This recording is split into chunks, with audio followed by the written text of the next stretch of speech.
Hey we are back, it's time to roman roast. അപ്പോൾ നമ്മൾ പറഞ്ഞ പോലെ നമ്മുടെ നോർത്തേൺ യൂറോപ്പ് ജേർണിയുടെ ഫസ്റ്റ് പാർട്ട് ഇവിടെ സ്റ്റാർട്ട് ചെയ്യുന്നതാണ്. നമ്മുടെ ജേർണി സ്റ്റാർട്ട് ചെയ്യണത് ബെർലിനിൽ നിന്ന് പോളണ്ടിലെ ഗെഡൻസ്ക് എന്ന് പറഞ്ഞ ഏറ്റവും ബ്യൂട്ടിഫുൾ ആയിട്ടുള്ളൊരു സിറ്റിയിലേക്കാണ്. ബെർലിൻ മെയിൻ HBF നിന്ന് നമ്മൾ ഈ പോകുന്ന പ്ലേസിലേക്ക് ഡയറക്റ്റ് ട്രെയിനില്ല. അപ്പോൾ നമ്മൾ എന്ത് ചെയ്യണമെന്ന് വെച്ചാൽ നിയർലി 6 മിനിറ്റ് ട്രാവൽ ചെയ്ത് കഴിഞ്ഞാൽ ബെർലിനിൽ തന്നെയുള്ള വേറൊരു HBF ഉണ്ട്, ഗിസൂഡ് ബോനൻ, അങ്ങനെയാണത് പ്രൊണൗൺസ് ചെയ്യണമെന്ന് ഞാൻ വിചാരിക്കുന്നു. അവിടെ ചെല്ലാം. ആ ബാനോഫിൽ നിന്ന് തന്നെ നമുക്ക് ടിക്കറ്റ് ഡയറക്റ്റ് പർച്ചേസ് ചെയ്യാൻ പറ്റും. പക്ഷേ നേരത്തെ ഓൺലൈനിൽ ബുക്ക് ചെയ്യണതാണ് എപ്പോഴും നല്ലത്. പോളണ്ടിലെ സിറ്റിയിലോട്ട് ട്രാവൽ ചെയ്യുമ്പോൾ നമുക്ക് സീറ്റ് റിസർവേഷൻ മാൻഡറ്ററി ആണ്. അപ്പോൾ നമ്മൾ ഈ ട്രാവൽ ചെയ്യുമ്പോൾ ബെർലിൻ ടു ഗെഡൻസ്ക് എടുക്കുമ്പോൾ നമുക്ക് പലപ്പോഴും സീറ്റ് റിസർവേഷൻ കിട്ടാനുള്ള സാധ്യത കുറവാണ്, എപ്പോഴും ഫുള്ളായിരിക്കും. അപ്പോൾ നമ്മൾ എന്ത് ചെയ്യണമെന്ന് വെച്ച് കഴിഞ്ഞാൽ നമുക്കൊരു ട്രാൻസ്ഫർ ഉണ്ട് ഈ ബെർലിൻ ടു ഗെഡൻസ്ക് എത്തുന്നതിൻ്റെ ഇടയിൽ പോസ്നൻ ഗ്ലോവനി എന്നുണ്ട്. പക്ഷേ നമ്മൾ ആ ട്രെയിൻ മാറുന്നില്ല, ട്രെയിനിൻ്റെ പേര് മാത്രമേ മാറുള്ളൂ. സോ നിങ്ങൾക്ക് ഡയറക്റ്റ് ഗെഡൻസ്ക് വരെയുള്ള സീറ്റ് റിസർവ് ചെയ്യാൻ കിട്ടിയില്ല, അല്ലെങ്കിൽ അവൈലബിൾ അല്ല എന്ന് അവർ പറഞ്ഞാൽ നിങ്ങൾ ബെർലിൻ ടു പോസ്നൻ വരെയുള്ള സീറ്റ് റിസർവ് ചെയ്യുക.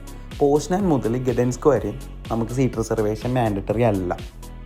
ഒരു സെമിനാറിൻ്റെ ഭാഗമായിട്ട് സിറ്റി ഡെവലപ്മെൻറ്റിനെ പറ്റി പഠിക്കാനായിട്ട് ഗെഡൻസിലേക്ക് ട്രാവൽ ചെയ്യണം ഒരു ജർമ്മൻകാരി പെൺകുട്ടി എൻ്റെ കൂടി ഉണ്ടായിരുന്നു. ക്ലിയോ എന്നാണ് പേര്.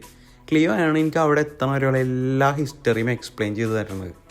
1939 സെപ്റ്റംബർ 1 സെക്കൻഡ് വേൾഡ് വാർ ആരംഭിക്കുന്നത് ഈ സിറ്റിയിൽ നിന്നാണ്.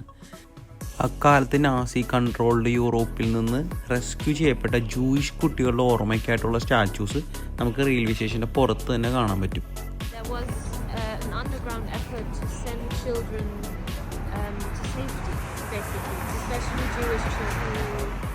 നമ്മളിപ്പോൾ കാണുന്നത് ഡൊമിനിക്കൻസ് വാൾ അല്ലെങ്കിൽ സിറ്റി വാൾ എന്നറിയപ്പെടുന്ന സെൻറ്റ് നിക്കോളാസിൻ്റെ ഡൊമിനിക്കൻ മൊണാസ്ട്രിയാണ്.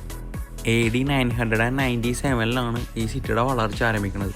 എന്നാൽ 13 മുതൽ 15 വരെയുള്ള നൂറ്റാണ്ടിലാണ് ഈ സിറ്റി ലോകം അറിയപ്പെടുന്ന ഒരു വാണിജ്യ കേന്ദ്രമായിട്ട് മാറുന്നത്.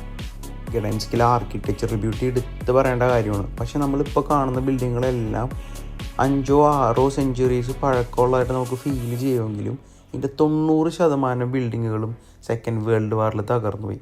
അപ്പോൾ ആ പഴയ ആർക്കിടെക്ചറൽ ബ്യൂട്ടി ഒട്ടും പോവാതെ റീബിൽഡ് ചെയ്തേക്കുന്ന ബിൽഡിങ്ങുകളാണ് ഇപ്പോൾ കാണുന്നതിൽ ഭൂരിഭാഗവും.